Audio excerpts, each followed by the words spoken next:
Greetings. Welcome to Searching for Wisdom Within the Madness.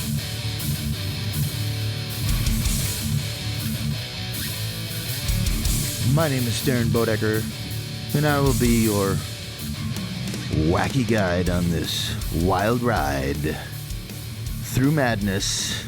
Who knows where it's going to go? Who knows which way it'll go? What emotion will strike? What topic will be brought up? Good, bad, ugly, fantasy, real. It's all across the board. But the one run through is humor. And speaking of humor, I have Rob Paravonian on tonight. Rob Paravonian. I'm sorry, was I talking down the mic too much? Rob Paravonian. I should have that all in black and feed it right to here. Rob Paravonian. Yes. So I met Rob back in the Willikers, mid-90s. And yes, really got to know him at this basic open mic called the 950 Club. And got to run the show there. I was new in town, and my friend Bart was new in town, and that's where we met. We met Jim Copsian at this place. That's how I even got together with Rob and Jim Copsian, and then Ectomorph was formed. So I think I'll talk about that with Rob. So this is gonna be another one of those episodes where, all right, so he's in New York. So this is my first New York episode. He was my friend since the mid-90s, and I've stayed over his house in New York. He moved away from Chicago like 20 years again. Everybody's left 20 years ago. I'm still here. Still holding the fort down. So he went to New York, and he's awesome.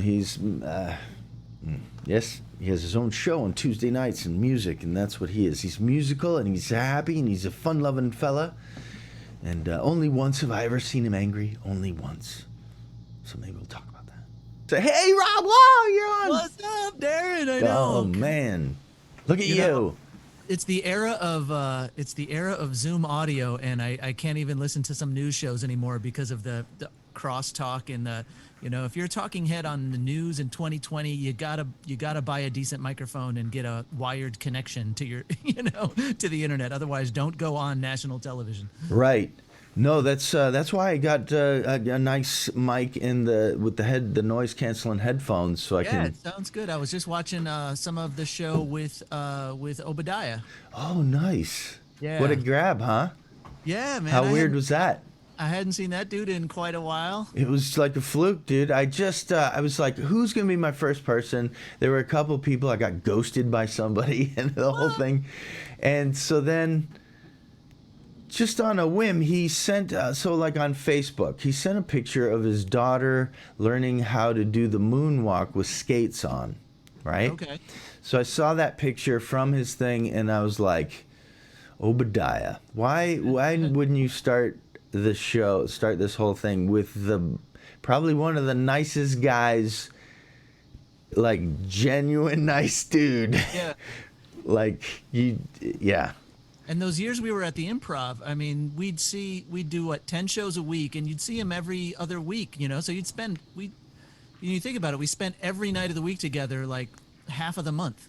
Yeah, that's right. What did he do on stage? He did juggling mostly, from what I remember, because I heard him talking about doing stuff with the schools and like sketches and music and stuff. I remember he did some juggling. I can't remember if he had a unicycle bit in his act, but I do remember. Didn't he fall one time or something, or he did a fire thing, or fell under the table one time at the Improv downtown? Yeah, like I don't it was know. Dangerous. I don't remember that specifically, so I might have not been there that night. I remember one night, I think he got bit. What?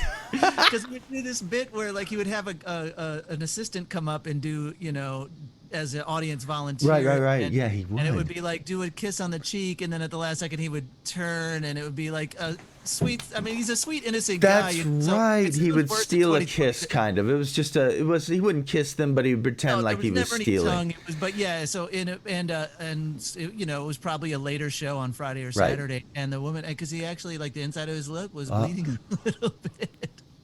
I feel bad that jumped into my head right away because it's Wow, it's one of those dude. things you don't want to remember, or like if it happens to you, like if that's the first thing someone else remembers, then it's like it's embarrassing. So I'm sorry Obadiah, that jumped into my head. There were No, many no, no, no, fun no. nights. I hope that Obadiah, that's the part of the rough stuff of how our lives are. If he didn't have a thing like that, it would be too perfect.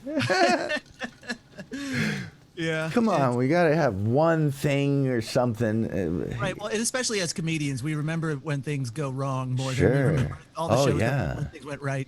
You remember the boos and the silences. You remember like, the one really. heckler. You don't remember the 300 people who loved your show. Right, yeah, they better love it really, really awesomely, like showing their boobs or something for me to remember. Then I will remember that show. Yeah, because we did have a lot of good audiences at the Improv.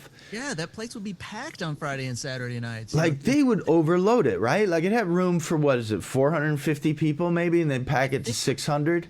I think it was up to 500 if they sat the balcony, because there was like another 120 could fit up in the balcony. And Right. I think the floor level alone sat around 400.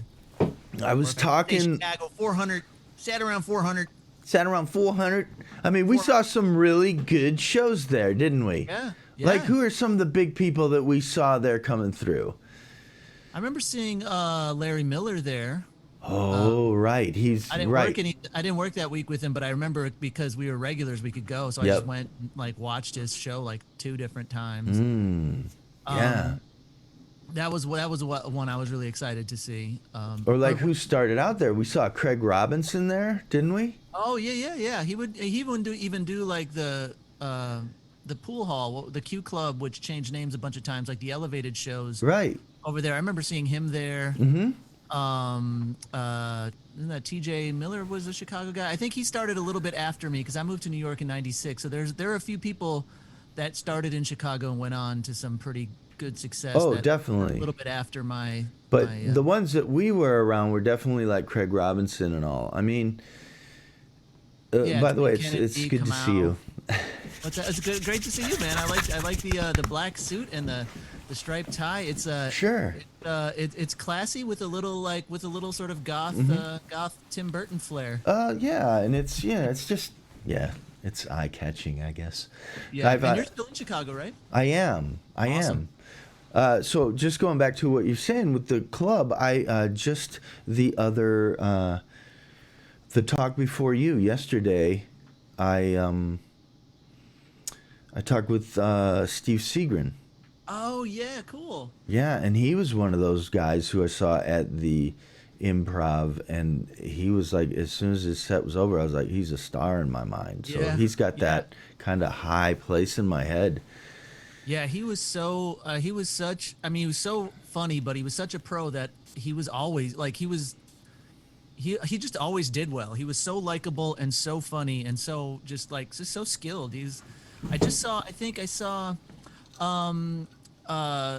Lenny Schmidt has a podcast. He video. does. Yeah, so I was scrolling through because he got in touch with me just this past week, and I was scrolling through to check out some of the episodes, and I watched like the Steve Seagren one because I hadn't seen him in forever. Nice. So it was I think it was from sometime this pandemic, which He feels like did tell me he was on there.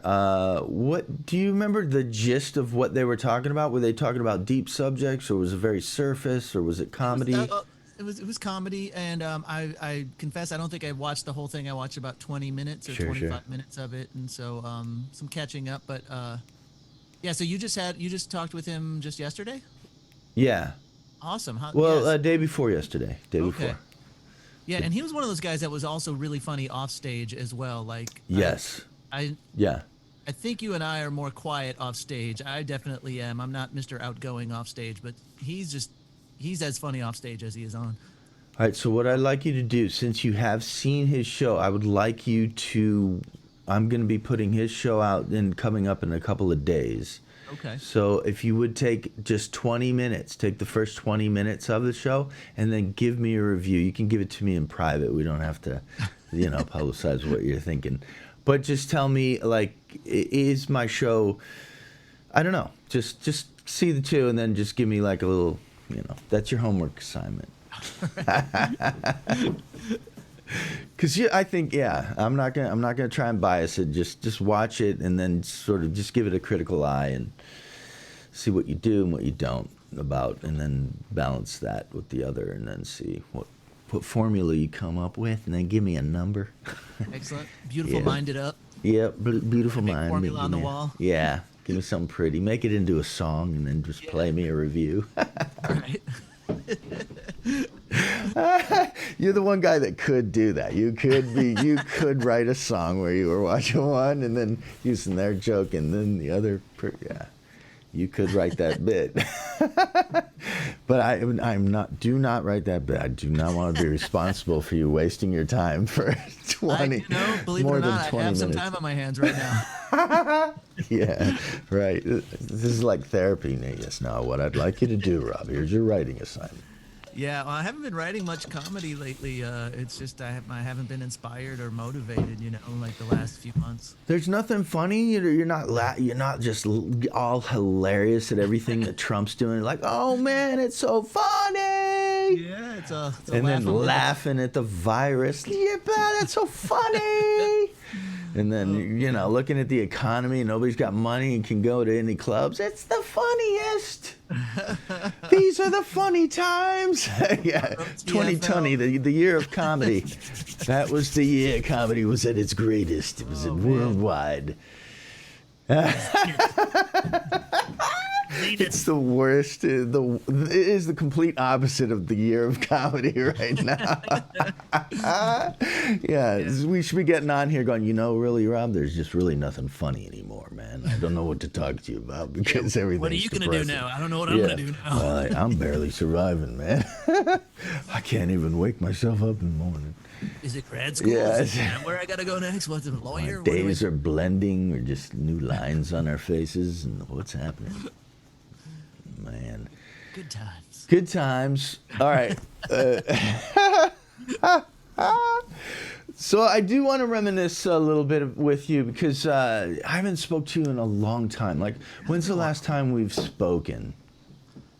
I was trying to think earlier today. I think it was, I haven't been back to Chicago much in the last few years, but because I'm from there and my family's there, I would, even though I moved to New York in '96, I would still get back to Chicago at least a couple times a year. It's been that long. I think, did you ever come? I did a set at the Lincoln Lodge once, and I think you might have come to the show and we hung out, but that was probably 10 years ago. Wow.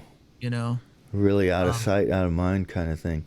Yeah, I'm and also like with it. the last a lot of the last several years when I do come back to visit, I'm up in either Waukegan with family or other aunts and uncles who are in the area, and I don't do as much stuff in the city. I just know so fewer people in the city, and I don't do comedy in Chicago much, so like I don't have as many excuses to be like right down in the city. True. And if I'm only there for like 5 days, I do have, it's like I have to. The family catch up is always like the first. I understand. The first tier of things I have to do, and usually that's all I can fit in because I got, I'm one of my uncles there. He's the last sibling of my dad's generation. My dad's older brother by a year, and he's like 91, might be 92 right now. So, I get back at least. I was getting back at least once a year and always making a point to hang out with him a little bit, just, keep that connection and stuff. So. Well, so here's the challenge. Even if you have 2, 3, 4 days, what do you can contact, just text me real quick. I'll write and then I'll buy you a lunch. That'd be just lovely. something like a lunch, right? Excellent. That would be just a nice amount. 45 minutes maybe of your time. Let's do it. And then we'll just high five and then we out. All right. Yeah, I'm looking Anytime forward to you're getting back, I'll buy you lunch. So every time you come back, you get another lunch. Damn. Yeah. I'm just gonna keep circling through. Yeah, free lunch. But yeah, I don't have a car anymore, so I used to just drive back. So I would do the 14-hour drive. That's right. So I could just get on a whim. I'm like, I'm not doing anything for the next 5 days. I'll head back, and so I don't do that anymore. And I don't think I'll be getting on a plane for at least a few more months. Have you traveled much yet during this pandemic? I did. I went to Colorado. Oh, did you do like a motorcycle trip, or did you? I didn't do a motorcycle trip. Oh. I did a whole family thing and brought another family with us out there too. Oh, very cool. which was a real weird experience. Was it a family you knew, or you just picked them up along the way? Well, we know them, and they much live in the suburbs, and they're they're Caucasian, and they think of themselves as upper middle class, or at least want to stay up there, and it is a real race up there. The upper middle class is like really, it's like everybody's got to get a new Mercedes, and like, oh no, and then you're judged on if there's a ding in it or what color it is, and everybody needs to wear perfect things and get family photos and send them out in perfect backgrounds in the house and the perfect furniture, and look at this, awesome. what I made today was this filet mignon, so it's in that kind of rat race, and they're barely keeping up. They're not, I think they're below water in a sense. Yeah, it's amazing how people in income brackets that you think are more comfortable, like somehow the outgo is equaling their income, or they're living as much paycheck to paycheck as bartenders I know. Yes, and absolutely. some of it seems like it is by choice, like you're saying, like it's the trying to keep up and falling behind a little bit, because there's an extra cushion of they'll credit those guys, give credit to those people the most easiest of ever. So then they're eaten into this debt. They're going into debt and debt and debt. Even though if they were really frugal, if they really did a mind change and went, oh shit, frugal times, and they downgraded their house property, and then they downgraded their amount of, downgraded their vehicles, downgraded, they could live totally comfortably, really, really, really good. But they maintain this other thing, and it's going bad. Well, anyway, so they come with us. So it's a husband, a wife, and their 2 teenage kids, a boy and a girl, teenagers. So they're full teenager mode, right? And so there's this whole dynamic there that's very foreign to me. It's more of a, I'll just be honest with you, it was more of we need to fight each other mentally and verbally every day, or else it's not a good day. And I'm sad. Their attitude? Right, so they would get into these real verbal, fuck you kind of things, once a day, between either the mom and the dad, or the daughter and the dad, or the dad with himself. Mostly the dad, I guess, was the conduit for them to yell at. Anyways, he's a good guy, but they're a little rough on him. And so, anyways, on this trip,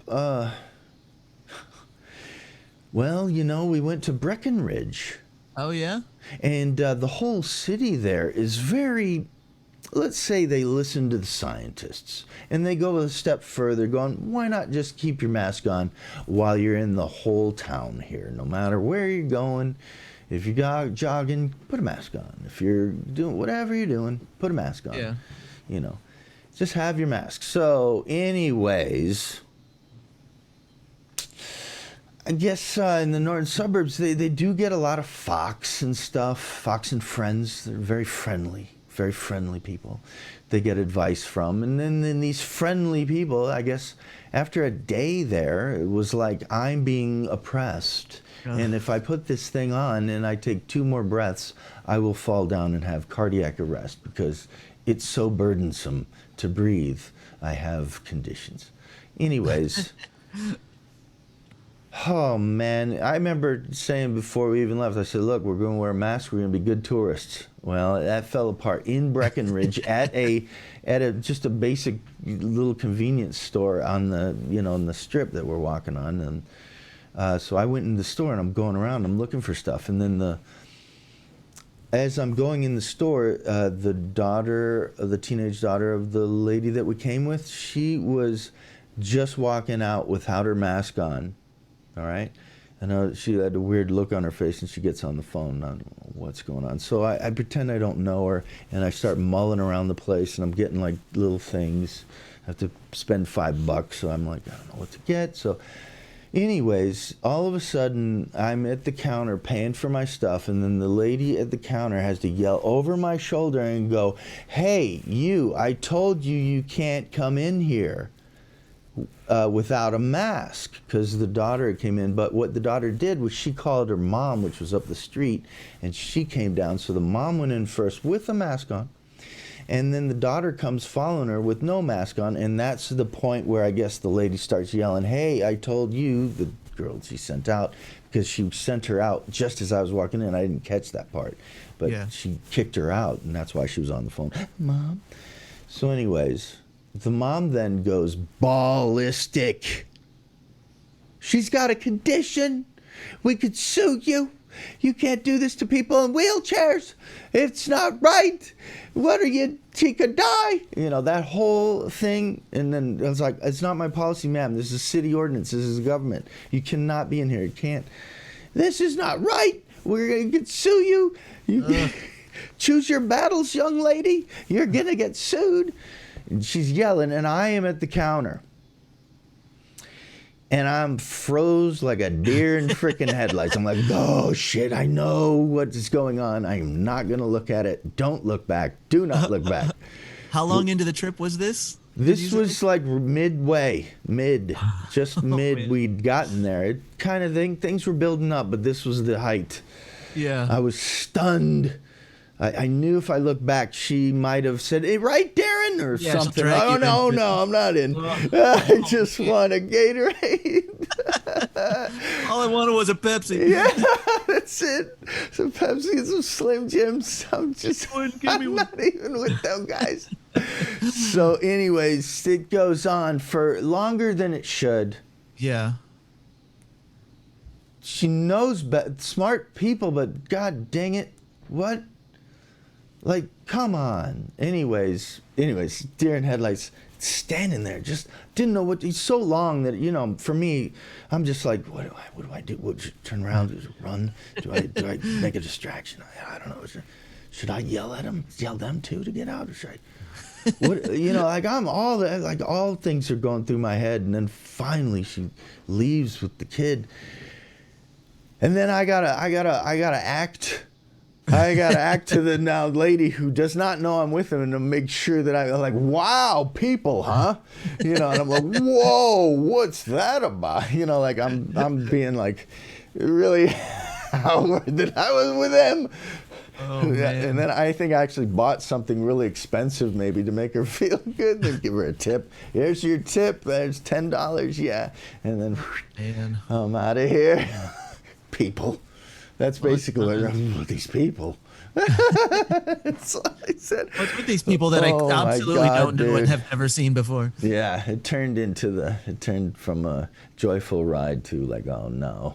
Yeah, full on Karen moment. It looks like wild times have followed me out here, and I brought them. I brought these bad times. It was because of me that happened. Because I was the one who came up with the idea. It was like a flash idea. I was getting all, you know, this time there's a kind of depression going on. Yeah, it's I mean, I have a pretty solitary life in general. So like the first few months, I was like, yeah, this is all right. But then it just getting out of the city on the regular, you know, I've been just, you know, I travel pretty regularly for, well, you know, when I perform, and even when I don't, I usually get a day trip or a weekend out of the city every 3 or 4 months at least. So yeah, last weekend I had my first little just weekend out of the city. I rented a car, and I actually had a gig, my first gig in 6 months. Wow. It was up at a campground, and Perfect. and it's one that I had done in years past, so I knew the venue, and I had some friends that had done it since they didn't reopen until July.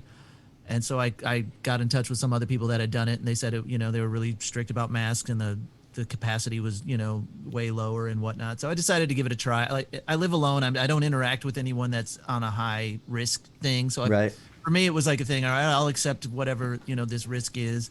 And also the numbers in New York State are really low right now, and especially where I was going out in the country. So, but yeah, it was weird. I even told the audience at the beginning of the show, I was like, this is my first time performing in front of live humans in like 6 months.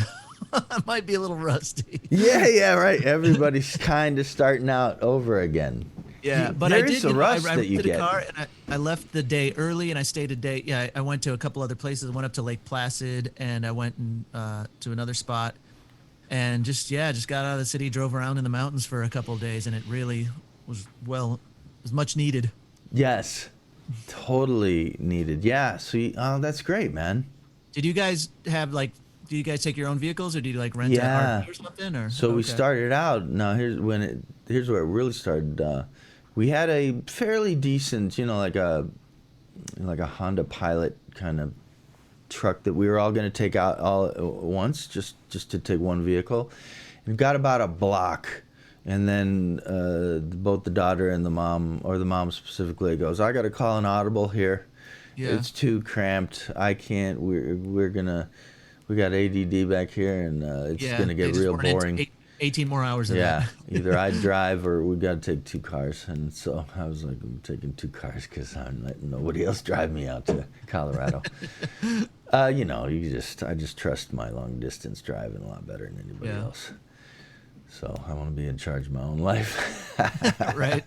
Yeah, I ain't gonna yeah, okay. Well, so then I grabbed my car. We went back around the block and jumped out, and I jumped in my car and took the dad. And then it was basically me and the dad, and then everybody else was in the other vehicle. All right. And the mom was able to drive, and the daughter was able to sit in the front seat, which, you know. So anyways, yeah, we did, yeah. So I'm glad it was two cars, though. When that happened, I'm so glad. I was like, God dang it, what a great decision she made right out the gate. Little did you know she was protecting you. Oh my God, dude. I don't know if I could hold my tongue for many hours, like 24 hours until we got back, that what they did was some bullshit, you know? Yeah. Yeah. I would have fucking broke. I would have said something. I would have Yeah. said, why did you do it? Yeah, What because are at some you point you probably thinking? would have told the story, and you know what? Whenever anybody tells a story like that, they always want everyone to agree with them, or they tell it in order to make themselves look like the hero. You know, She so could have gone up. She could have gone to her daughter and said, "What do you want in the store?" And gone in the store with their mask, got and bought that thing, and then left. yeah, But once again, there's a need in them to verbally fight, and if they're not doing it enough, so when they get more stressed in a place, they do it like 5, 6, 7, 8 times a day. So then Yeah. by the last day, there's a fight at 5:30 in the morning. There's a fight at 5:48 in the morning. There's a fight at 6:30 in the morning, and there's a fight at 7:15 because we should have left at 7 in the morning. oh man, So that's how many fights were in the last morning we were there. They left. Yeah, they left earlier than us, and they're like, "We can't." Yeah, it's like we're just gonna. Stressful. Yeah, no doubt, it was. And stress so just hearing about it. when she blew up, she needed to go. Her and the daughter needed to go and yell at somebody. It was on purpose. That shit was on purpose. Yeah. The mom knew what the daughter was doing, and the mom knew that the daughter was coming back in there without a mask, and the mom knew that the mom was going to yell at a person who is just getting paid minimum wage, and Yeah. they're just trying to have peace in the world and find love in this time of stress. Yeah. And then all of a sudden, now I'm going to get mind bashed, Yeah, but and that's for them. no reason. Yeah, they're offloading their anger, but it doesn't go away. It just passed to someone else who doesn't deserve it. Well, giving her PTSD. She's gonna be going home, and then she kicks the dog. You know how that goes. And then the dog bites the cat. Oh And the man, cat cat catches eats- the bird. gets The the bird. bird. gets the The bird. Down the line, Never right ends. into the earth, and the earth gets angry and has an earthquake. Don't you understand? It filters through everything. And I started, yeah. Oh God damn it, man! Oof. That was like the worst thing that could have happened to me in a psychological way. It was like, oh, When was that? That was how recently? about a month and a half ago. Month and a half ago. Yes. A half an ago. A half an ago. Excellent. Yes.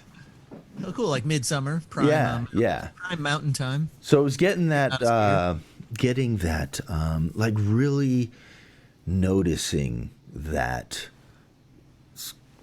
depression, that I guess that the melancholy, whatever it is that Yeah. you're like, you're like, if you're running like before everything was pink, now it's in kind of the darker reds, and it's Yeah. like, is this gonna get even darker red? You know?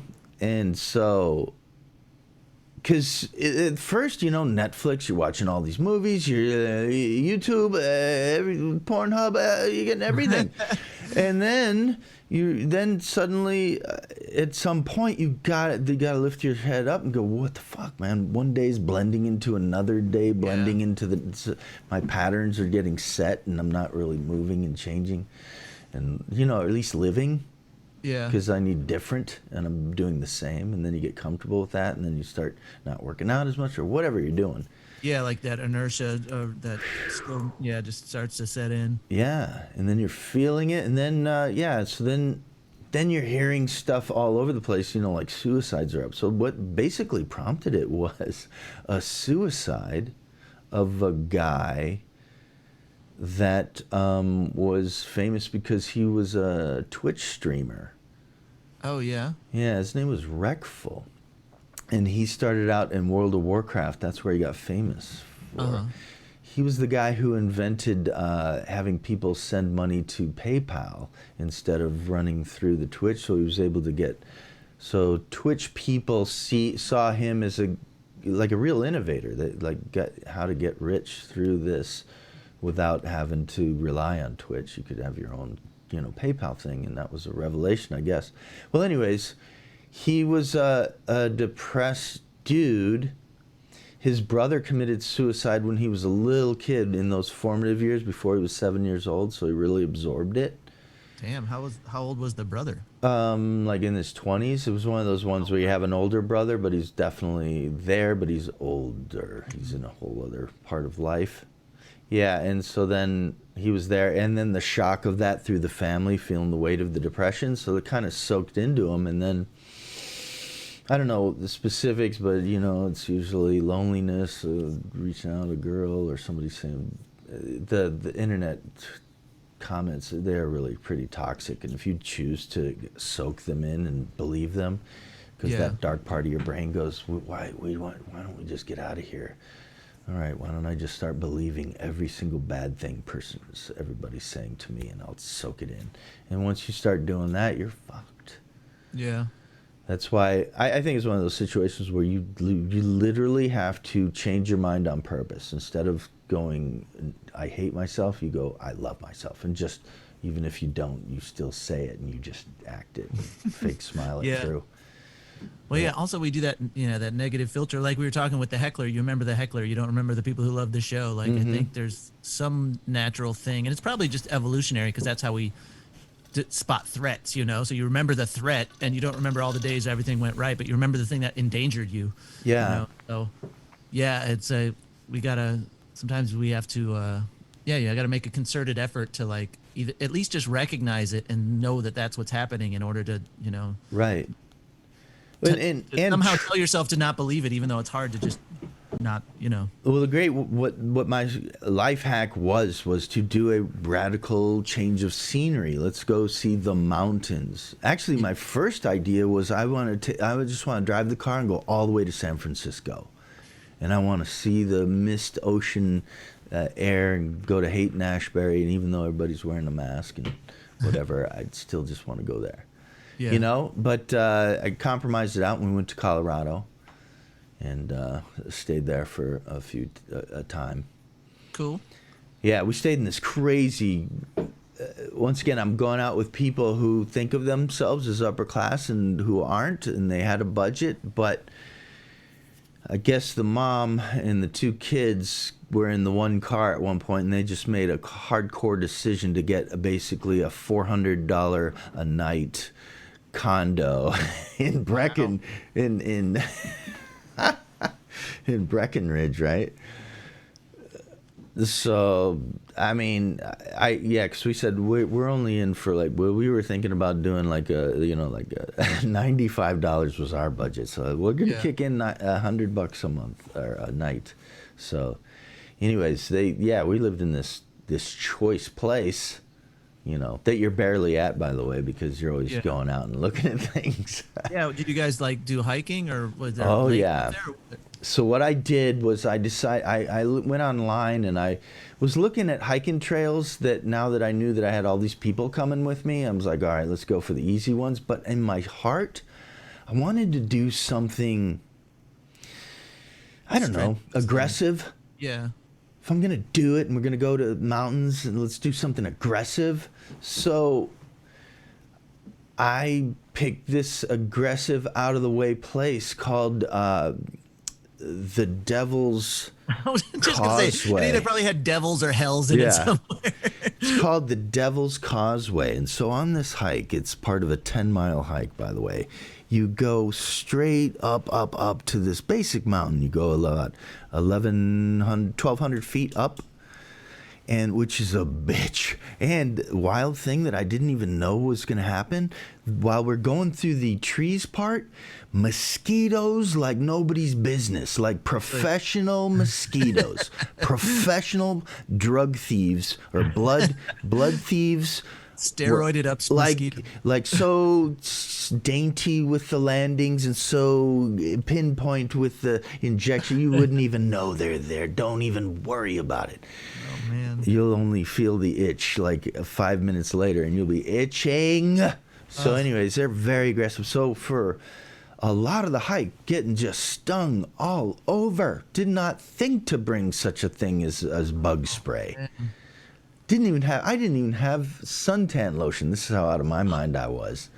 I was like, it ain't gonna be that. I'll have a hat. So I wore a hat most of the time, but shit.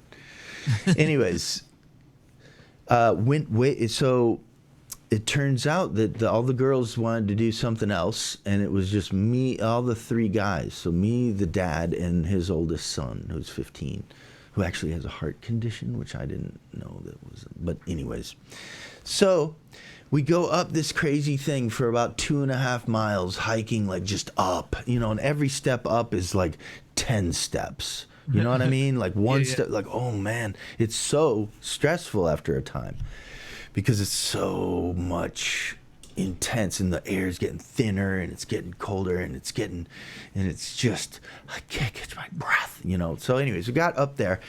Now the Devil's Causeway has a 50-foot long stretch that's very rocky and uneven and no real path to it, but it's just it's on this ridge, and on either side it has a 3 feet width to it, and on either side is, on one side there's a 1,200 foot drop, and on the other side it's just a 1,000 foot drop. So if you are going to go on the 1,000 side, and you'll have 200 feet less that you'll have to hit the rocks, so it'll be faster. Anyways, so it's like 3 feet wide. That's just 3 feet wide. So it's called the Devil's Causeway. And what you have to do is you have to basically, like crawl it, like just get on all fours and knee it and saddle it and strap it and just go. And so, I didn't really tell the other two guys exactly what it was. I just said, it's just going to be a great challenge. And I made a game out of it. I said, what I'm going to do is I'm going to, on one side, you get rid of a bad habit, and then once you get to the other side, you're better for it. And my bad habit was sugar, so I was going to cut down on sugar, so I brought a sugar packet up. I was going to, ritual. On this side, I get rid of the sugar, so on the other side, I won't eat so much sugar. And so they were loving it. They loved that story, and so they were trying to figure out what was my bad habit, whatever somebody had, I don't know. So they were enthusiastic. Then when we get there, the dad, he just happens to be afraid of heights. Oh shoot! Like big time. Oh no! But I'm like, so go get him, because here it is now. I actually filmed it. I was calling on all threes. I was filming in one hand, and then I was doing the thing where I was holding it way over. Oh shit! I hope I don't go that way. I hope I don't go that way. So anyways, I made it. I mean, it's not that bad. I mean, nobody really falls off all the time. We're not. And do you have to go on this thing both ways, or you go on and then do like a loop around to somewhere else? So you go through it, and then you can go back the way you came. And that'll be a total of like 6 mile hike. But if you keep going along the ridge and you go all the way around and all the way back down the other way, it's 10 miles altogether. And so I was like, not only wanting to go on this dangerous portion and just get over it and do my little, I'm going to stop eating sugar, but really was to just do some shit that would wake me up. And then I didn't want to go back. It was boring. Let's go the other way. And so Boy, did I regret that at about mile 7.5. Oh wow. Oh man, it was like a bitch. Oh Really? my god, dude! By the last mile, I was basically a zombie, just walking to try and find the car, like just Oh man. Did it take what, like sunbaked. 5 or 6 hours total, or? Just hours. I don't know how Yeah. many hours. Just hours. I remember at one point I thought we were really close to the end. We meet these hikers, and I ask them the question, "Where's the cars at?" And it takes them a while to, and they go, "Oh, I don't know. It's an hour and a half." Like what? I'm Oh gonna man. die. Oh Oh, man. it was so hot and it's so long. Oh my god, and go up and down. Oh my god, dude. You guys at least have good footwear on? I mean, like, I bought some brand new shoes, which in today's day and age they fit me perfectly. So there was no wear in, kind of like a blister that was happening or anything, which yeah. would have sucked. So I Yeah, got. it's like, yeah, that's like halfway through you realize you don't have the right foot gear for it. That's Oh even no, I did prepare that part. I am wise enough to at least excellent. hoping that these new shoes were the best, and I paid some big money for them. Cool. Like $60, right? Yeah, that's right. Nordstrom Rack, buddy. Nice. So what I want to do with you, let's go back a little bit. So when is the first time we met? Was it the 950 Club? Yeah, it was called what, the Chicago Underground or whatever it was at the time, but yeah, it was attached to Club 950 right there on, it was Wrightwood and Lincoln and Clark. Or no. yeah, it was Lincoln and Wrightwood, and I Halsted? thought like Racine. It was one of those Oh, yeah. three intersections because Chicago has all those angly Yep. streets, but The Salt I and wanna say Pepper Wright- was right around the corner. The Apollo Theater was just down over there. The L yeah, train there was was a coming Baker through. Square like right there, I Yep. think, at the time. Yeah. Diner for, I don't know, is that even still are they still in business, Baker Squares? Not many of them, but I think some. Not, I don't know if that one is. But yeah, I think so. We met there because that's after I graduated college in '91 and I moved back to Illinois. I was still probably living in Waukegan up at in the homeland, and like driving down into the city to do shows. So Right. and you and Bart were, like comedy partners at the That's time. right. And you would do a stand up too, but you guys did a lot of performing together. So I think I met you as Bodecker and Barton. That's right. And, yeah, you still had like, and we were all like, you guys were a little bit older than me, or no, Yeah. Bart was a little bit older than me. I think you and I are. I'm gonna be 51 in a few weeks. Right. So I'm like, 52. okay, yeah, we're pretty So close, we're and Bart's in- a few years older than Yes. us. Bart's being 60 right now.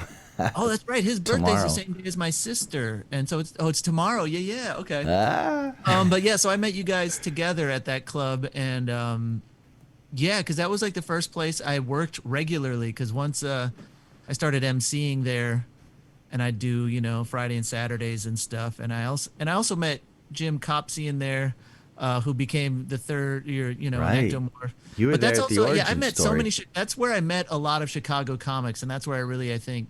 I don't know. I have fond memories of it because that was my first introduction to. I mean, I was doing open mics and stuff. Even when I was in college, I'd come home and open mic That's right. and stuff. But that's where I really, doing shows like every other week there. That's where I met a lot of you guys. The next part I remember you is me and you and a couple other people, Jim Copsey in there.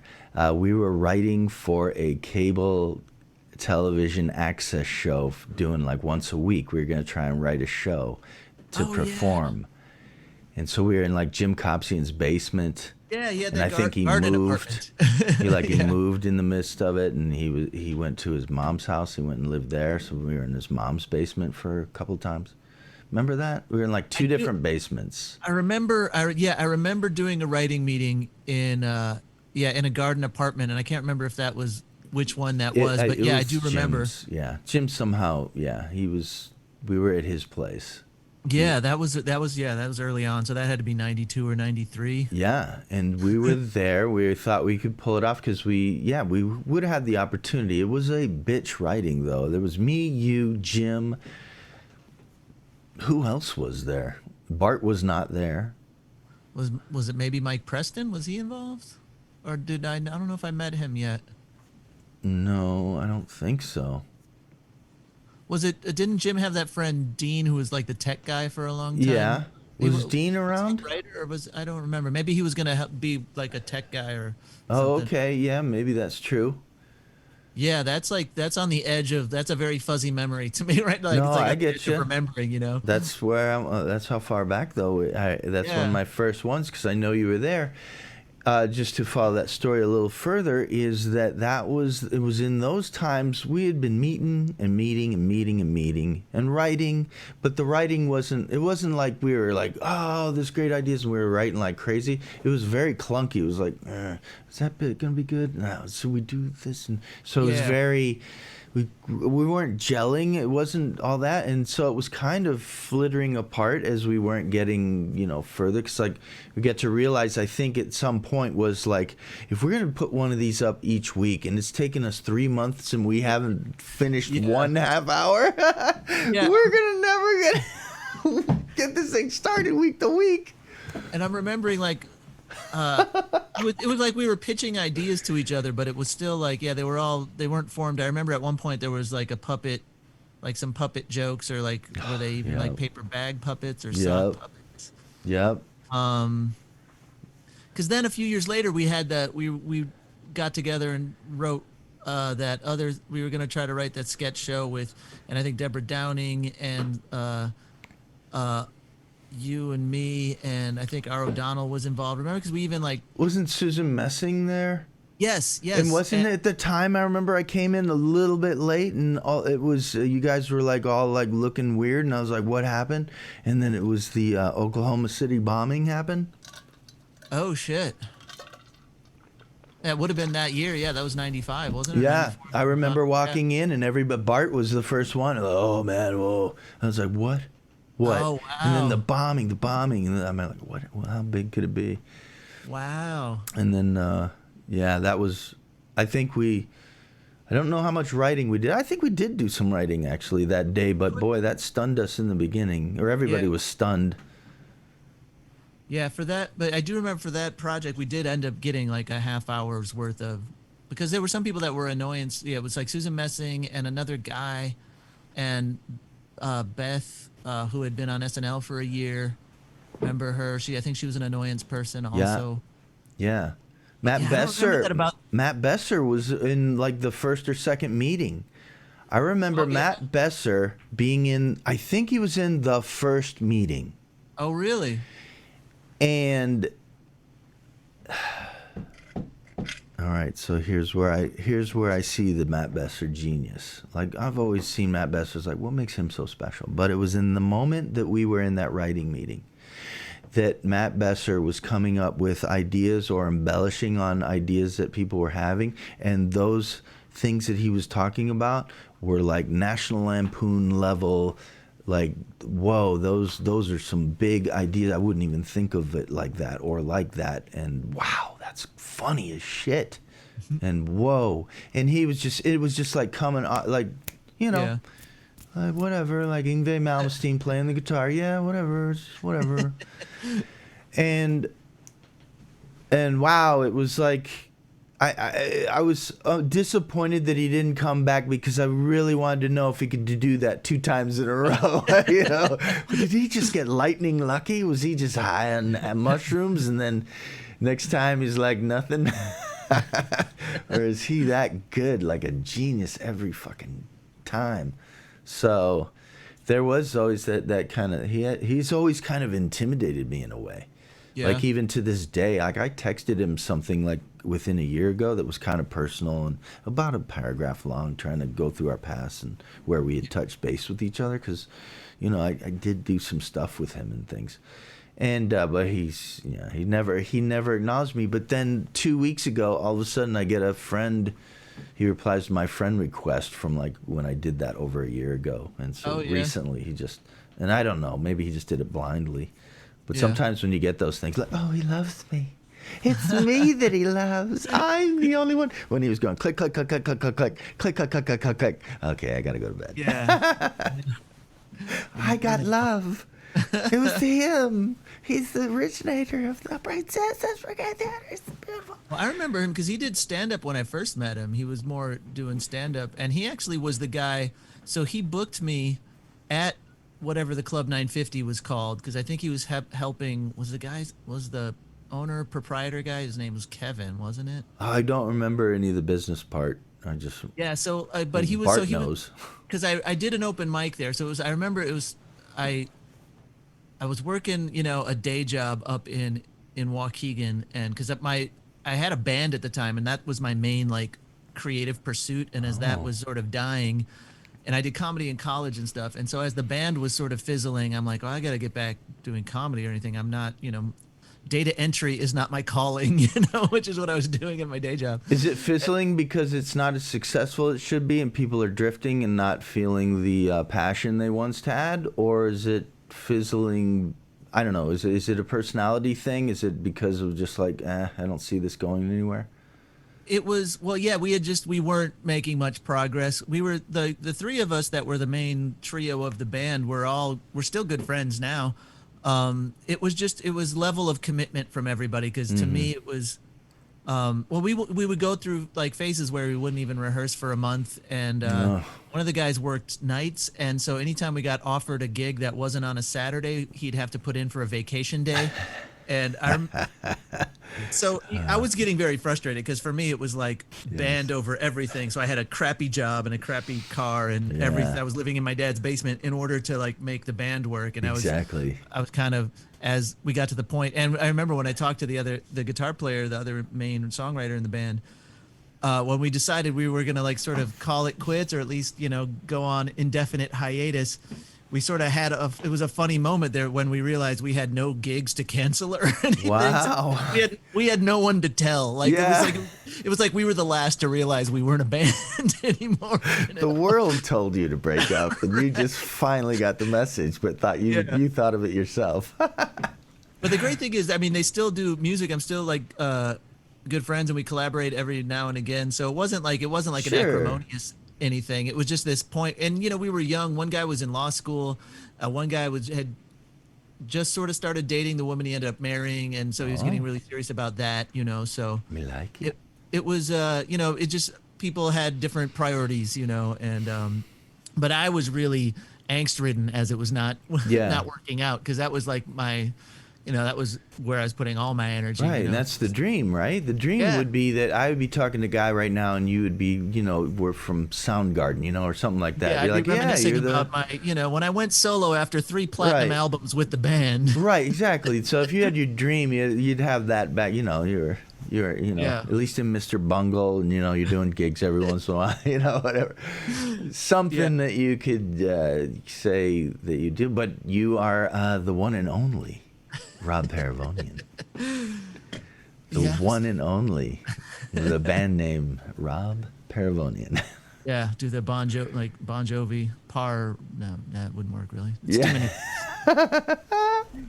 But so I got back into so I started going to open mics again at sort of the tail end of '92 or somewhere in there. Yeah, and I ran into Besser, who I'd met over the summers when I was back in Chicago doing open mics, and he had booked me for to MC a weekend at that little club. And then I showed up at that little club, and the owner, Matt Besser was there. He was so the owner was like, "Oh yeah, Matt, I was booked, but Matt wasn't booking them anymore. I don't know, they had a falling out, or just stopped booking it." And so he's like, "I don't know if," and so I'm like, "Well, can I at least do a set tonight?" So he had me. And I can't remember if he paid me for that night, but of course it was, I was supposed to get like $15 to MC, and then it was like, oh, well, it's going to be 10. It was like, that was my introduction, was like just all keep lowering the expectations. Right. But the upside is, once I MC'd a weekend or two, the owner, the guy who was booking the place then, liked me enough. So that's, Yeah, definitely. I remember you had that super long hair, which well, you had long hair as well. I remember. I did. I will. I'll try and put that in somewhere in the description. My long hair, Bodecker and Barton, and So then me and you somehow we're becoming friends. We're seeing each other each week, and you got a special, unique gift and talent that you're using. I'm like, you're right out the gate. You're a guitar and singing and doing comedy all in one. So you're like the whole package. And then it was Bodegar and Barton, and then Jim Copsian would go up there. I remember one Jim Copsian bit. He was just weird, you know. His bits were bits. He did that one thing where Led Zeppelin, where he would do that. You know, that was his punchline, was him doing that sound. But it was memorable. He had a lot of music. He had a lot of bits about music. Yeah, he did, and it was really eclectic. It was funny. Energetic, it was weird, very energetic. Doing voices. Sort of a rubber face too, you know. A rubber face, and odd. It was from the '70s, you know. You feel like, wow, this had this classic, but it's funny still because I remember that song, you know. Yeah, and he had that going on, and then we were writing together. Going back to, I do remember Matt Besser at the very beginning of when we started at that place. And I do remember, and maybe this is wrong, but I think there was a little bit of a beef between Matt and Jim Copsian. Matt didn't like Jim for some reason. Yeah. I don't know how he rubbed him wrong or something, but I remember Matt being like weird. But then he was gone out of the scene. It was then we were kind of just doing the stuff. Yeah.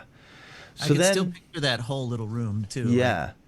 I'm sorry, I'm rifling through. So then we did that. All right, so now we're writing for the show. We're feeling it's not working. Everything's fizzling apart. And that's when Jim Copsian, through his road work, because he was a solid middle act, he had one of his guys that he opened for, a headliner named R. O'Donnell. R. O'Donnell was now booking the Improv downtown in Chicago. He managed to be a headliner, and then he got the gig of booking the room. Yeah. So now he calls out because he wants to have a variety show. R. O'Donnell decides, I don't want to just do comedy. I want to hear music. I want to hear sketches. I want to see all of it. So he starts going out for weird stuff, and he calls Jim and says, hey, Jim, can you work with Matt Cassane, who I also have, and you guys do a sketch? Write sketches and do some sketches at the Improv downtown on our showcase night. And so Jim, I remember I was pretty close to Jim at that point, and we were still working on the show. I remember there was one or two times where I just went over alone with Jim, like, you got any ideas for sketches? I don't know. And then Jim would do some wild stuff, and I'm like, come on back to earth. What are we supposed to write bits? And then it was like he left, and then I was like, I didn't go see it, and then I saw him the next week, and I said, how did it go? And he was like, man, I can't write with that Matt. Matt just has no, and I just jumped on. It's like, dude, you can write with me. We're writing, we're doing this stuff right now. But Jim was like against Bart because Bart has that frenetic energy that, like Robin Williams, he was like bouncing off the walls, and Jim's very like, whoa, calm down. And so Jim was like, I don't want to work with Bart. And I said, dude, I know him. We already write together. So right now we have a built-in writing team. We can do sketches, all three of us. And so Jim reluctantly decided to say, okay, let's do it. And then Bart came aboard. And next thing you know, we're writing Sha Sha Sha was one of the first things that came out. He just made the noise. And I was like, what can you do with that? Like, so then I was like, what if we made that like I don't know. In my mind, it was like a sort of a person who was a little bit mentally retarded, a bit, or you're not supposed to say that. Mentally challenged. There you go. A mentally challenged fella that was a Sha Sha Sha, which actually the origin story of that. Jim was in church, and there was a guy who was mentally challenged who would say that Sha Sha Sha, like an older guy. Oh yeah. Yeah, like he was having dementia attacks. And Sha Sha to the Lord. That was a running gag. I remember because that bit would be in between a lot of other sketches. That was it started out as a guy looking for his kid. I think was the premise. He's looking for something, and he goes, Sha Sha, and I'm like, what are you talking about? And then Sha Sha Sha Sha. So it's a basic, easy premise. So it went in 4, I think, or maybe we did rule of 3, but we might have done a 4th one. Every once in a while, we'd try and do rule of 4, which is not necessarily a rule, but if you can get away with it, it's genius. And yeah, so at the final time, he says Shasha, and then I respond Shasha back, and as an old man. Son, Shasha. Yeah. Blackout. And then he jumps into my arms. I carry him, and then blackout. Yeah. I remember 'cause I did lights for you guys a couple of times when at the Improv when Dean, I think he had some health issues or something. Oh. Or maybe it was when Tom was the tech guy. Tom Tenney was the tech guy, and he had to go out of town or something. But because I knew your sketches really well, I just had to learn the. I just had to learn which fader was which. Yeah, I did. At least a couple of times I was up in the booth and did tech for you guys. I didn't even remember that. Oh, that's awesome. Oh, I got multiple skills, man. Look at you. But yeah, you guys were the ones who introduced me to R, because you were the regulars at their, because he was doing, it was a midnight show at first. Mm-hmm. And then you introduced me to him, and he gave me a guest spot, and then I got a couple more guest spots, and then I started getting work there. So you guys were the ones who made it happen for me, or at least got introduced me to them. So yeah. Well, right, yeah, because dude, come on, man. I always wanted to be. Your energy and your creativity is undeniable, you know. So you are always, no matter wherever I could get you. If I got a door open for you, there would be, yes, of course, you got to go through there. Do you remember once we went down to that club in Louisville to like do a showcase and do get a tape? It was the Comedy Caravan, and I think you'd have to like sign up for a couple weeks in advance to do like their showcase night, but they had a decent video. But I remember once we drove, because it was like a 5 or 6 hour drive. Chicago this was me and you? Yeah. Just doing stand-up. Yeah, we drove down. Right, we this did is an and then drove back and got home at like 4 in the morning. Yeah, we did. Yeah, and I remember, if I can remember, I believe I was disappointed with my set, but I also thinking that your set was really good. It was good because I was watching you on video, I think, at the time while you were doing it. I'm trying to even remember, because I know I never got in there to like work regularly, because he also booked some other rooms, I think, and that was the goal, was to like try to get I just remember, maybe that's some other memories fading into this one because it's so goddamn long ago.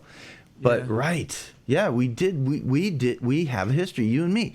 In fact, we did. I remember we stopped at a Krispy Kreme on the way back, because it was in Indiana. Because to get to Louisville from Chicago, you got to go through Indiana. Oh. And you had lived in Florida, and so you knew about Krispy Kreme, but they hadn't quite hit the north yet.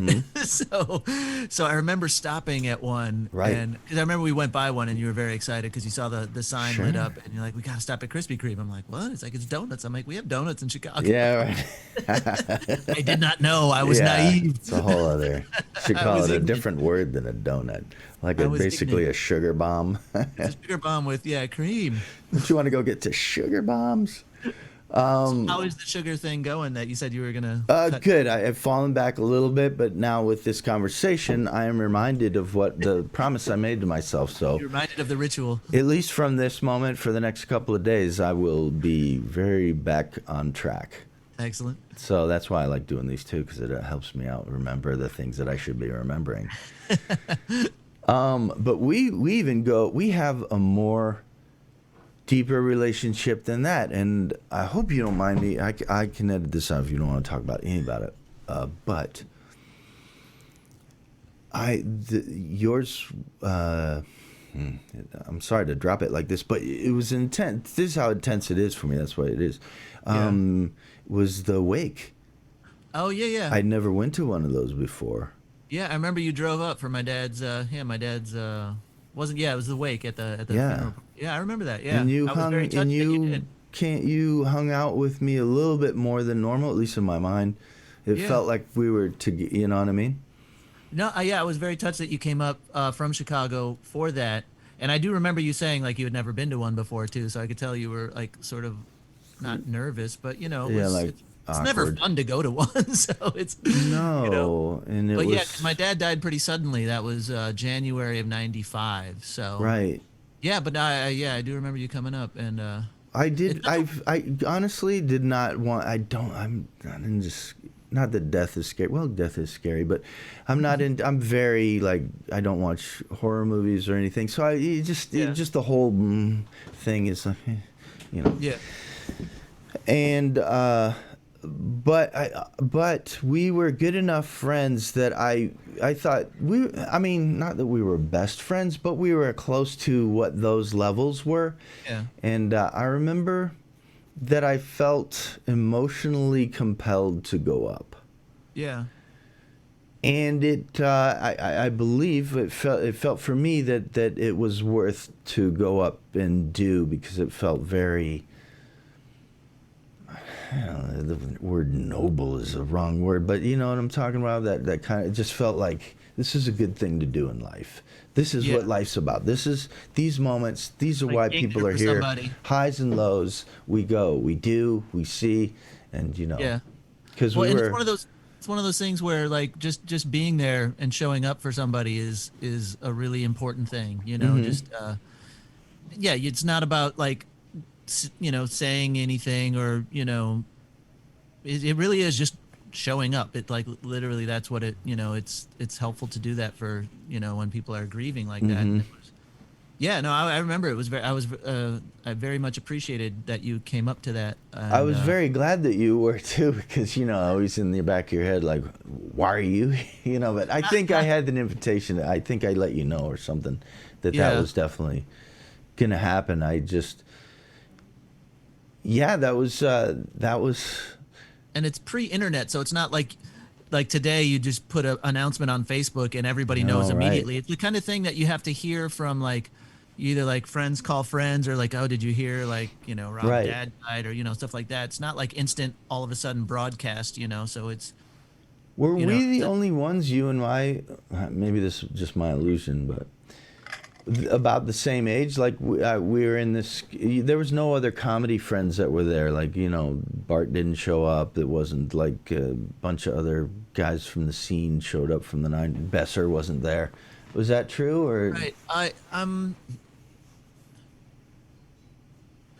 Yeah, because I have this other memory of just a few Chicago comedy people up at my house in Waukegan, but I can't remember. I don't know if that was a birthday thing or if that was connected to the funeral. I do remember like Jen Kerwin being in my Waukegan house at one point with a Oh, few okay. people. So, but I don't know if that was connected to. I think you're the only comedy person I remember being at the wake, but also it's like such a stressful time. It's like Dude, yeah, it, it's you know, such a I, shocker. rem- I remember some high school friends that still lived because I was only 25, so I wasn't like a lot Right. of my friends who were just out of college were back in the area. Um, but yeah, and my dad was a city councilman He was in the he was the Waukegan. councilman at the time, but he was the mayor before, right?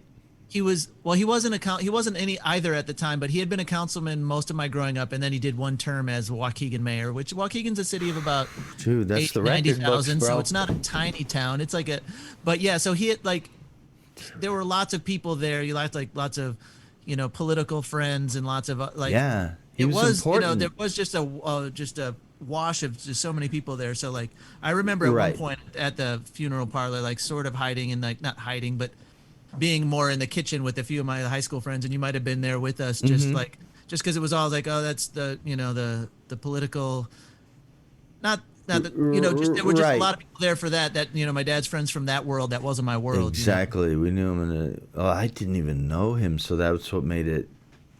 You know what I mean? So that's what was all given to you. Just went through Yeah. the motions of what was supposed to happen.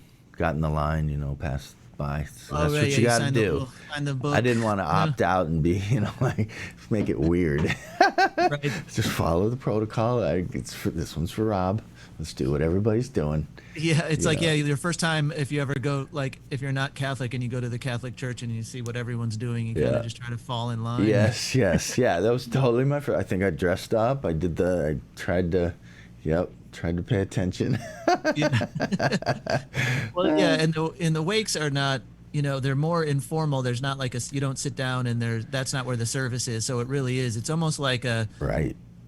the opposite of a happy hour. It's a depressed hour. Hmm. you Well, I know? remember knowing nobody but you. You were the Yeah. only person I knew there. Yeah. Yeah. I mean, who else? Yeah, I don't. I mean, I didn't meet you at the house and we went together, did we? Is that I don't possible? think so. I think you came Or did I straight just to came the. right to it? Yeah. It's hard to remember for the Yeah. exacts. I remember certain moments, but not all Yeah. those outside details. But yeah, I think you just drove up and came because I was up there like I was living in Chicago at the time, but I had been up, you know, mostly up in Waukegan for that full week, tending to Mm. all the stuff. you know, Right. all the chaotic, unexpected stuff that, you know, one does. Right. Yeah, it was really sudden, unexpected. So it was, you know, yeah, it was just, yeah, it was out of nowhere. I know. Yeah. So yeah, I couldn't because I couldn't empathize. I mean, even to this day, I still can't empathize with. You know, I'm just not seeing it yet. I mean, like it's getting ready for the hammer to fall. Are your Mom and parents Dad. still around? Both your Yeah. parents? Oh, that's great. Yeah, and so it's not. I mean, because that dad. I mean, it's like the number one. That's the nuke, or at least you know, according to nature, I guess. You know, dad's supposed to be pretty important. Of course, Yeah. mom's pretty important too. Yeah. But wow, yeah. So yeah, right. So we knew each other pretty well. Yeah. We yeah. knew each other really well. All And right. you've also crashed at my place in New York a few times. That's albeit right. with groups, you know, because you once as Ectomorph. Yep, and our once last show. and once as Chick Hockey. I still have those great pictures of when you were the jester for the Chick Hockey when you guys performed here in New York. You should check out. I'll send you a link. I just did Billy a couple of podcasts ago. It's already up. Really? Yeah. Oh, sweet. Yeah. So I saw him. I went to LA. I hadn't gone to LA in like 5 years, and then September 2018. Oh, so it's almost 2 years already. It's like I used to go like a couple times a year. Yeah. So September 2018, I went out there, and I stayed with him for a few days and hung out and met his current wife. Shy. That came out wrong. Met his wife. Right. Because Right. I also knew Alex was his, you know, when they were in a band together. But yeah, so I met Shy. Shy's great. I stayed at their place out in Encino. Nice. And yeah, it was great to catch up with him because I hadn't seen him in a while. So oh yeah, I'm definitely gonna check that out. He's Believe it or not, I'm Love that actually guy. going to be talking with Shy on Saturday at 3:00. Oh yeah, okay.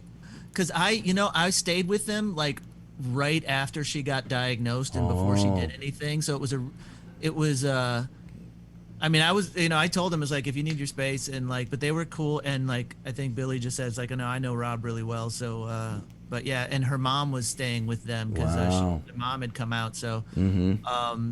so yeah, I'd been following. I was glad, you know, like, I know she's like she had like surgery and remission and all that stuff, you know. So, Yes. yeah, she's a real sweetheart. And, but Right. yeah, it was really intense time to like meet someone right when they're Yeah. going through that, you know. Like, And she's doing that show south of Sanity, yeah. which is, I mean, that's got to be.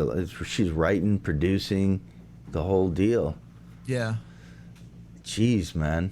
So you're going to talk to her in a few days? Yeah. Awesome. So Very cool. we'll see how that goes. Yeah, 'cause I saw some like social Not media posts. responsible. They had gotten an RV and they were like just touring, like just going around. Are they That's still doing right. that? Yeah, I think for filming and things, so they got to go to certain areas and do stuff still, Awesome. at least for the show. But yeah, I remember distinctly when, and I think it had to be the summer of '99 because I was only in the apartment that you stayed at with Chick Hockey. It was you, Right, you were in Billy, Queens. Brian, and the guy who played Thunder was his stage name. I can't remember the guy's real actual name. The bodyguard guy. Thunder? Isn't that what he was called? Thunder. I know Adam Croce was called Partly Cloudy, but he wasn't on that trip. But yeah, Thunder. He was big bodyguard guy. Yeah, yeah. Was and it? Was he there? Because I thought it was just basically Billy. Was Thunder Billy, there? Brian, you, and Thunder. Because I have one roll of film. We just went around New York all day. Everyone was in costume, like Brian and Billy were in the Damn, leisure dude. suits. If you ever have any time, if there ever comes a second pandemic and there's nothing to do, can you send me some of those photos? Oh, I will. Yeah, because I did like a couple years ago. I did like try to archive like a lot of my Smart. like all my pre-2000 stuff that's on film. You know that you can't just like digitally sift through and say I want all the pictures from this camera from 2000. But no, I actually, yeah, I'll dig them up because there's some really great shots of you guys. One was in Times Square. Yeah. We You were hit Central there. Park. That's funny. Yeah. Oh my God, dude. Yeah, we did like one full day of just going around New York taking the craziest pictures because you were not only are you 6'6", but you had the boots for that costume. Right, Were like, so I'm were like cowboy boots. 6'8", They had like a couple 6'9". extra, and it's like the big The feathery, gesture. flowery thing. It's like, And I walked around town and I stayed mute because I didn't want to say anything. I remember this lady came up to me and she started speaking to me, and I pointed to my mouth and shook my head, and she got really embarrassed. Like, I didn't know. I'm so sorry. that's You funny. look wonderful, and then left. I'm like, no, I didn't want to say anything. No, I'm not mute. I mean, I do it a just don't bit. know how. It's my character. I had to be in character, so she thinks I'm mute. So. Yeah. So here's a little side story. So we we rented a van, like a minivan, going down there, and it's a pretty decent trip from Chicago to New York City. Yeah, it's And about 13 so, hours. you know what? Brian drove like how he is on stage. So we are going as fast as a They're saying it was minivan 10 should hours. go, and here's his move that he's doing. He comes right up behind, like quickly behind an RV, cuts out, goes, and then right in front of it, at about close to space that we got out of it, he comes back in line, and the RV's always, and then we just keep going, and he does that to cars, and he does that to RVs. Man. And then finally, the cops pull us over, and then all these fucking RVs are going honk honk to the cop, and the cop's going, "Did you guys?" Like after about 8th or 9th truck that keeps, why are these guys beeping at you? We had pissed off so many, and from that, I remember when we got that ticket, that was the moment that I said, nobody ever drives me again. I'm driving all the way back. I'm driving all the way there. That's it. I'm driving for the rest of the way. 20 years from now, I'm driving to Breckenridge. You're damn right. From that moment when he did that shit, because I was trying to lie down and not look at the road because he was. I mean, I'm a good driver and everything, but he was just being extra close and dangerous. You didn't have to. There could have been a car up ahead a bit, and we would have swerved out, and then we could have had to slam the brakes, and we'd have hit the back of some car. Anyways, he was going, because he's doing 90 and 100 miles an hour in this shit, and go, woof, woof, woof. And luckily, the cop only saw us doing like 75. So he pulled us over, and all these trucks, like, it was like a parade was going by. Oh, I'm so glad the cop didn't get wise. If one more truck comes, I'm taking you guys to jail because something's wrong. The entire vehicle. Yeah. So, yeah. So that's anyways, that was a little side story what we got down there. Oh boy, Brian Trainum, love that guy. Yeah, I spent some time with him while I was out there. I saw him in Seattle a couple of times. How over the long last ago? Couple years. Two summers ago, I had a cruise gig that ended in Vancouver. It was an Alaskan cruise, and I had them fly me home from Seattle a few days later. So I took a bus from Vancouver down to Seattle to hang out with him for a few extra days. Oh, that's awesome. And I don't think because he's back in LA mostly now. He's because with all the bars closing, he has that bar with the outdoor space. So he's been trying to finagle that, perfect for COVID times. Yeah. So they got like seating set up, and so I see lots of posts. I know he's down there, but yeah, he was up in Seattle for a few years. So I saw him a couple of times up there because even though I hadn't been to LA much, I had a couple of trips that took me to Vancouver or Seattle. Like I had a corporate gig in Spokane once.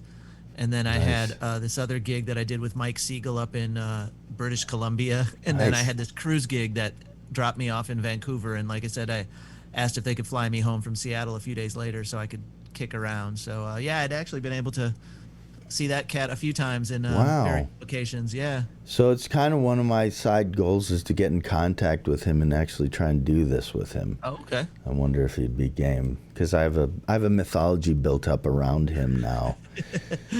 Because he was one of my, back in our young days, he was a kind of a competition in a way because he had a fearlessness on stage that I envied a lot. Like there was a real fearlessness to him.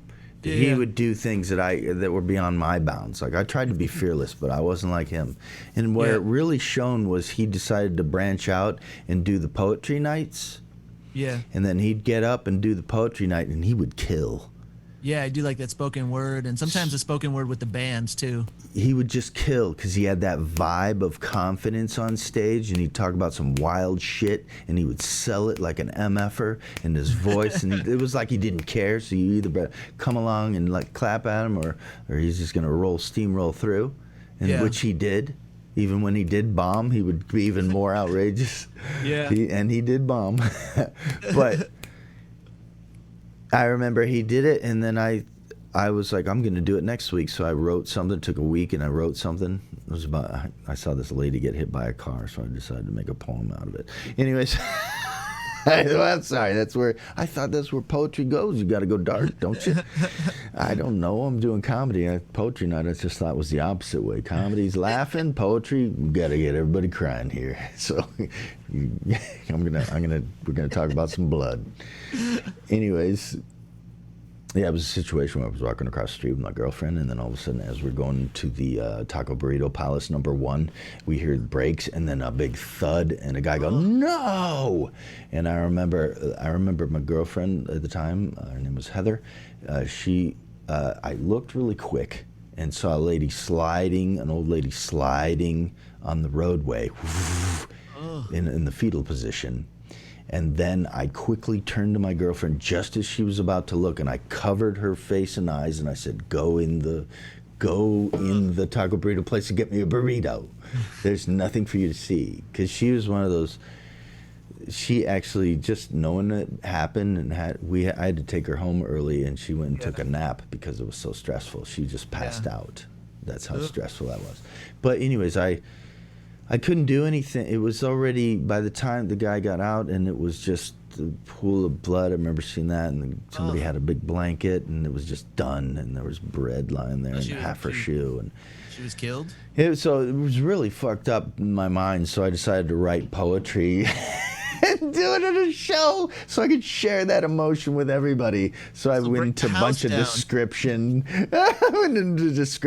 And as I'm in the middle of this poetry talking about the bread on the street and the pool of blood that was gathering round, I mean, like Brian went up 2 guys before me. He was rolling the place. I was like, people are like, why are you saying this to us? I don't get what poetry night is. Some of these words rhyme.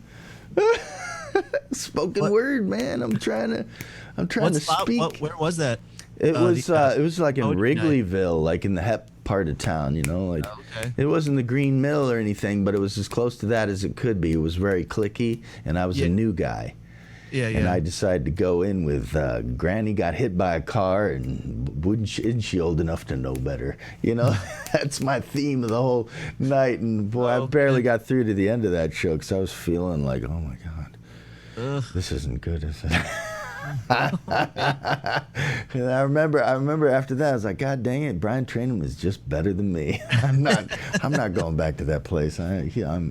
He is a better spoken word guy than I am. Yeah, I remember seeing him do. There was that jam band Sumo that would play at the Elbow Room, I think once a week or somewhat regularly, and he would do. And they would have different like spoken word people come up and do pieces while they did like some sort of jam. And I remember digging that quite a bit because it was really good. I saw better music in Chicago than I did here in New York, and it's not because there's not good music in New York. It's just in Chicago I knew so many more musicians. I knew where all the spots were in New York. I'm hanging with mostly comics, and I didn't go as much when I first moved here. But I remember. In those days, I remember going on. I remember you and I used to go out regularly on Thursday nights to Crowbar because they would have bands there. Remember Crowbar on Kingman Street? Remember? All right. So now that you bring that up, this memory always pops in my head. It just pops into my head once a year that I'm so amazed that it even happened. Or anytime the song comes on, you know what I'm talking about?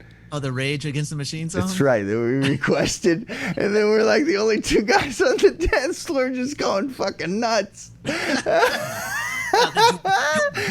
we were literally dancing together for that whole song. And then at the end, we're jumping up and down, like we were into the emotion of that. It was like that was as like it's like I don't remember hearing songs like this. Dun dun dun. That's it. We're like lip syncing to each other. Yeah.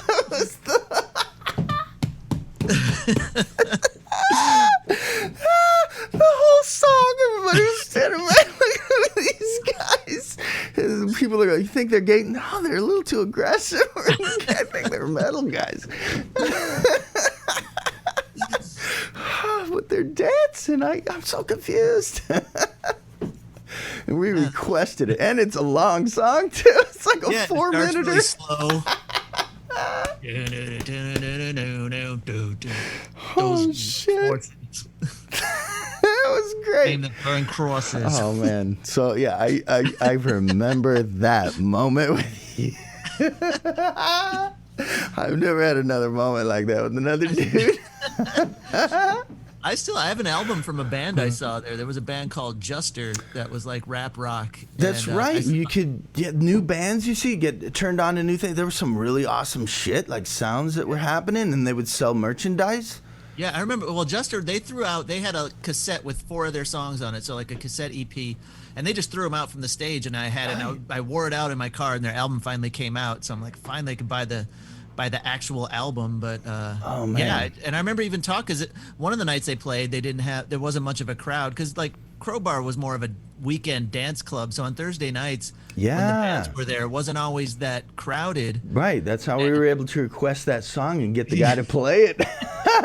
Like finally somebody came up here to say something. Well, yeah, because it was one of those big warehouse clubs that had like 4 different bars and the VIP room up there, and fog machines, fucking because it wouldn't let us in. Disco ball, fucking lights, lasers. But yeah, on Thursday night, and I think if you went early enough, you can beat the cover. Like, because I think there were a couple of times we'd go for happy hour and just wait for the bands to come on. You could go upstairs into like a dark room thing up there. Was that the same place at the Crowbar? Yeah, they had a VIP room up there that I don't remember ever really going into. Remember we explored it. Maybe it wasn't VIP during the week, and on the weekends that was where you had to be on the special list to get on that. Yeah, we went there quite a few times. Yeah, because Thursday nights for a while they were doing live music, and they would usually be decent rock bands, either like touring or local.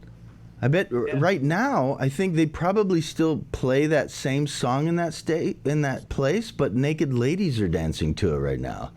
Oh yeah, it's a strip club right now. Is it? Because it was like Caesar's Palace or something. Oh, okay, because at the time the Dollhouse was down the street. It was right there, yeah. But yeah, because was one of the guys who worked at the Improv, or used to work at the Improv, became the security guy over at the Dollhouse, and he would always let comics in because that was another place that was kind of too expensive to go at my budget at the time. I went every once in a while. Go ahead. I went once, and the only reason I didn't go more is because I had my fill from the Army when I was in North Carolina, going to strip clubs, and it was so boring. I mean, they're pretty, but they're not gonna like you, and it's just got boring. So I was always requesting music. I was requesting Anthrax and shit like that while the strippers are there, like, oh, we're dancing on the pole to Anthrax. But I would think now that I think they still play heavy metal at those strip places. They're probably playing "Ain't Gonna Do What You Told Me" while they're on the pole, doing what people are telling them to do. The irony.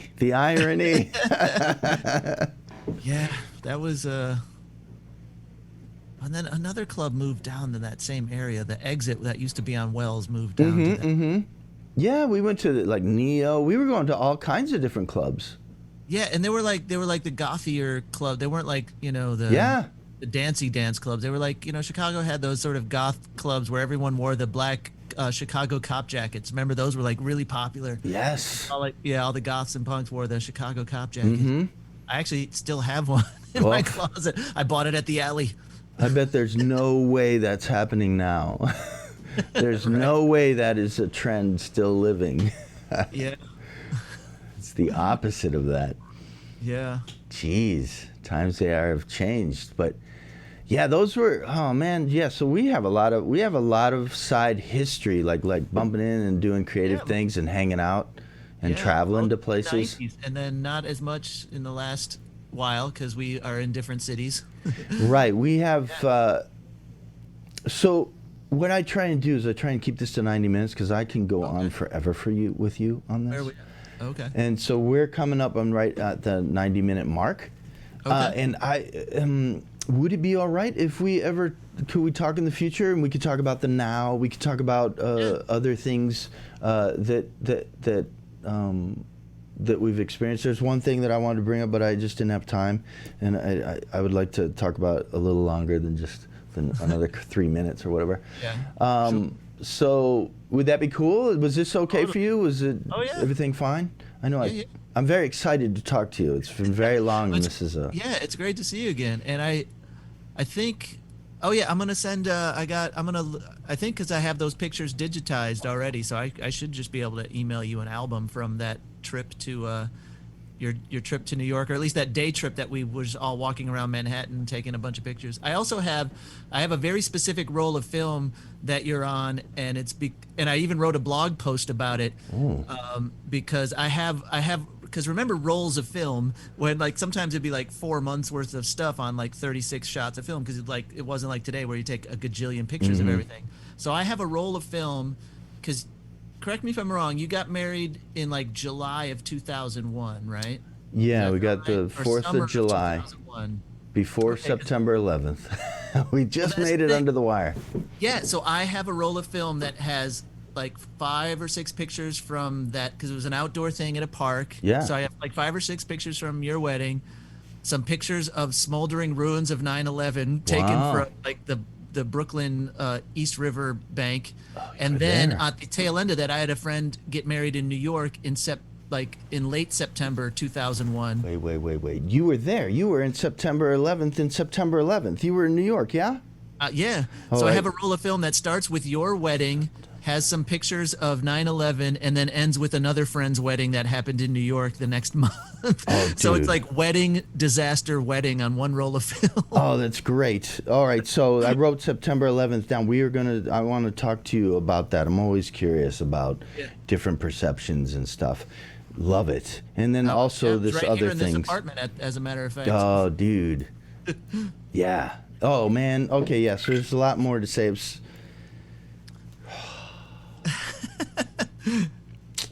Just know that, right? Okay, good. As long as you know that. I would love to catch up again, or not catch up, but We'll just do it. The way I'm kind of keep connected. This is kind of happening is the reason I'm able to do 90 minutes because I was doing a podcast before, and I would be doing like three plus hours with people because I would always think this is my last time I get to talk with them. But on this format and stuff, I can make it episodical, and you can come back at the time and then come back later. You have something special you want to talk about, or stories, or anything, and then we could even do at the beginning, like previously on Searching For. Sure. Yeah, we can even. Definitely have notes, and then I'll just at least refresh your memory about what we might talk about and stuff like that. Cool. But yeah, let's do it again. I'd love to. Thanks, man. Awesome. Send me. I'm gonna send you my email. Send me any links or anything you want me to put in the description of the YouTube thing, and I will do that for you and customize it. And then I can always change it if you don't like something or whatever, and just. And cool. That's the way it'll be. I'll send you the link to the site. Check out the Billy one. It's pretty wild. Yeah, I definitely will. It's pretty wild. We go into a bunch of characters and tell some crazy stories, actually. So very cool. It's wild. Thanks, man. Oh, my pleasure. Thanks for having me. Thanks, Rob Paravonian. Oh, Rob Paravonian. Yes, I'm looking forward to it. We're going to, maybe in 2, 3, 4 months? Yeah. All right, cool. I like it. Yeah, after the election, we'll see if it's a different world or not.